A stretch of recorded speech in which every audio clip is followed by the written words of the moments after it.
Before we pray together, let's first take a deep breath and open our hearts to God's Word. You may have woken up feeling the weight of something you can't even name. The world moves fast, but inside something still feels broken. And truthfully, it is.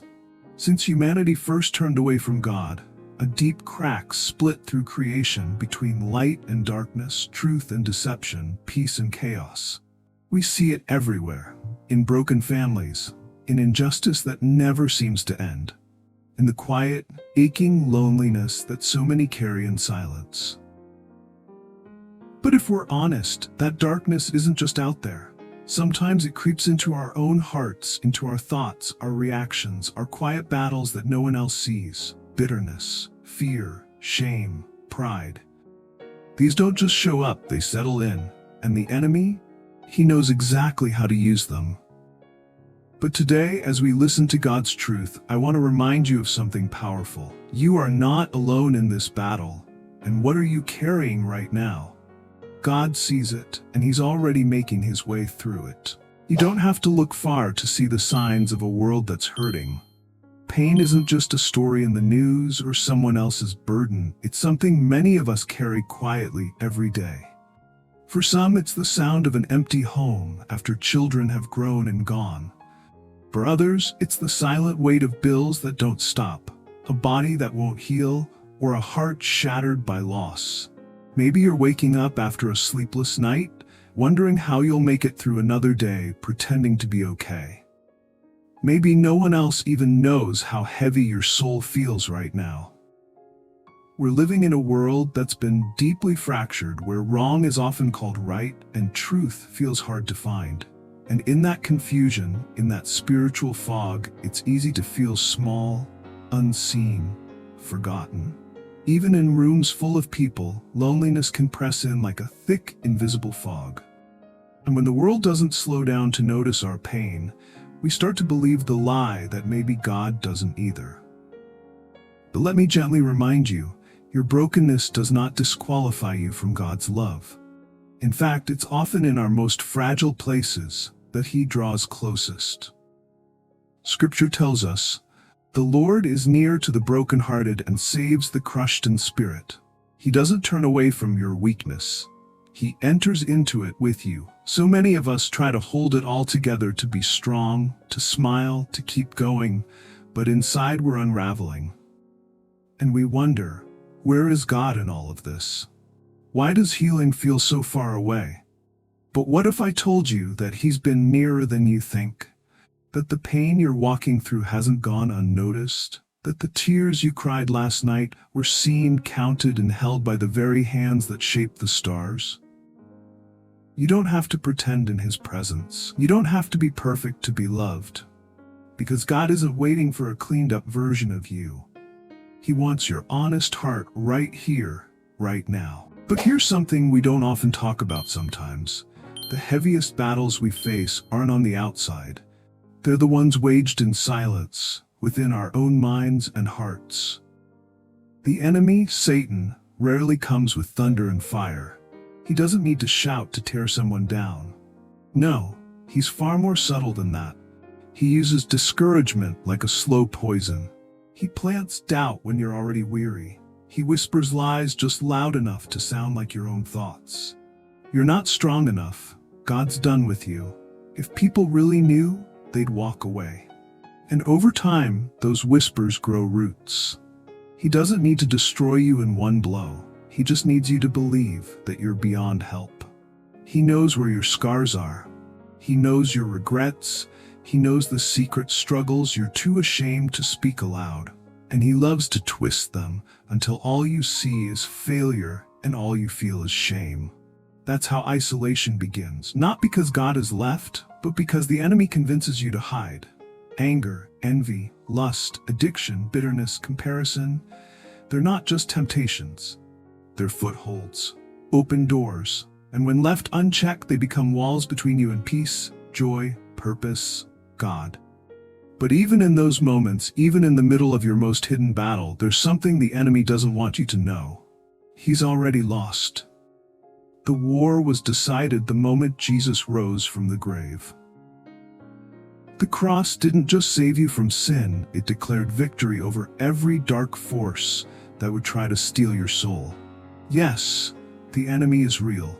Yes, the fight is intense. But greater is he who is in you than he who is in the world. The Spirit of God that raised Jesus from the dead lives in you. That's not poetic, it's powerful. You don't have to fight alone. You never were. So if you feel weary, if you feel like you're losing, if you feel like giving up, hear this. You're not too far gone. You're not disqualified. You are still chosen. And your story isn't over. And when the enemy speaks lies, there's only one place strong enough to silence him: God's Word. The Bible isn't just a collection of old stories or comforting poetry. It's living. It's active. It cuts through confusion, it breaks chains of fear, and it speaks life into places where only death has echoed.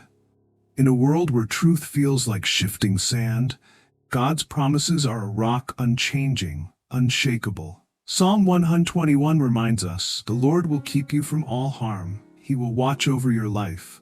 The Lord will watch over your coming and going, both now and forevermore." That means there is no moment too ordinary for God's attention. He doesn't just protect you when you're kneeling in prayer. He guards you when you're stuck in traffic, when you're doing dishes, when you're wiping tears from your eyes in the middle of the night. Every step, every breath. Watched, covered, loved. And when fear rises, when you feel like darkness is closing in, God speaks again in 2 Thessalonians 3 verse 3. "But the Lord is faithful, and he will strengthen you and protect you from the evil one." That word faithful isn't passive. It's fierce. It means he doesn't walk away when things get hard. He leans in, he holds tight.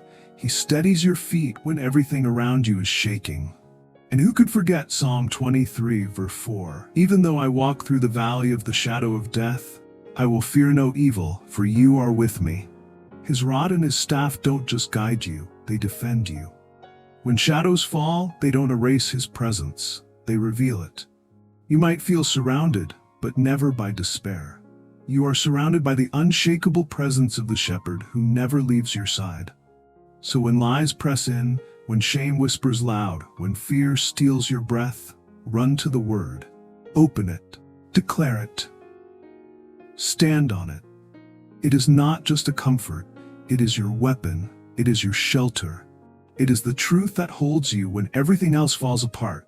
And it will never fail you. But what happens when the pain doesn't lift? When the valley stretches on longer than you expected, and the answers you've prayed for haven't come? There are moments in life that feel like permanent midnights. You pray, you wait, you believe, and yet the silence lingers. You keep showing up to your morning prayer, you whisper prayers into your pillow at night, but nothing seems to change. And that's when doubt starts to creep in, not just about your situation, but about God himself. Did he forget me? Did I miss something? Am I still in his plan? Let me speak this truth into the depth of your valley. Just because you can't see the way forward doesn't mean God isn't leading you. Psalm 23 verse 4 doesn't say if you walk through the valley, it says even though. Valleys are part of the journey, but they're not the end. You're walking through, not staying there. And more importantly, you're not walking alone. God's presence doesn't always feel like a shout. Sometimes it's a quiet hand holding yours in the dark. It's the strength to take one more breath. It's the peace that somehow shows up in the middle of the tears. And yes, it's often invisible, but it's unshakable. You may not feel brave right now. That's okay. God never asked you to be fearless. He asked you to trust. Trust that he's still working. Trust that he's weaving beauty from ashes. Trust that the same God who brought light out of nothing is still speaking light over your darkness. And maybe today, your daily Jesus devotional doesn't come with big revelations or instant breakthroughs. Maybe it's just this: sitting still long enough to feel the nearness of the shepherd. The one who walks with you, the one who fights for you, the one who whispers, "I'm still here." So if you're still in the valley, don't rush out. Don't curse it. Look around. Listen closely. There's holy ground even here. And someday, you'll look back and realize the valley wasn't the absence of God. It was the place where you finally learned to walk with Him step by trembling step. And when the valley gets darkest, when you don't know what to pray or how to stand, there's still one thing you can do. Speak the name of Jesus. You don't need fancy words. You don't need the perfect scripture memorized. Sometimes all it takes is whispering His name with a desperate heart, Jesus. Because His name isn't just a label, it carries power. It carries a presence. It carries the authority of heaven itself. The name of Jesus silences fear. It breaks chains of addiction. It speaks peace into mental storms. And when you speak it not just out loud, but from deep within, it realigns your soul with truth. Because the enemy hates that name. Darkness flees at the sound of it. Demons tremble. And your weary heart? It starts to remember where its strength comes from. You were never meant to carry life alone. And morning prayer isn't just a ritual, it's a lifeline. It's your daily reminder that heaven is within reach, and that you are not powerless against what you face. So whether you're overwhelmed, exhausted, or numb, just begin there. Jesus. Say His name over your mind, over your household, over your children, over the secret pain you don't have words for. Because His name restores what's been lost. His name heals what doctors can't explain. His name rebuilds what the world said was beyond repair. And no, speaking the name of Jesus won't always make the battle disappear instantly. But it will shift the atmosphere. It will ground you again. It will remind your soul that you are not abandoned and that you are covered by love far greater than your circumstances. So today, in your quiet time with God, don't worry about getting it right.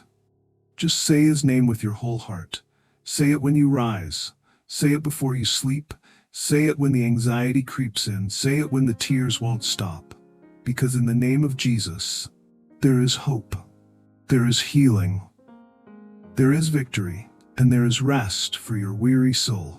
And when you've spoken His name, when your soul has whispered Jesus through trembling lips, there's one more sacred step: surrender.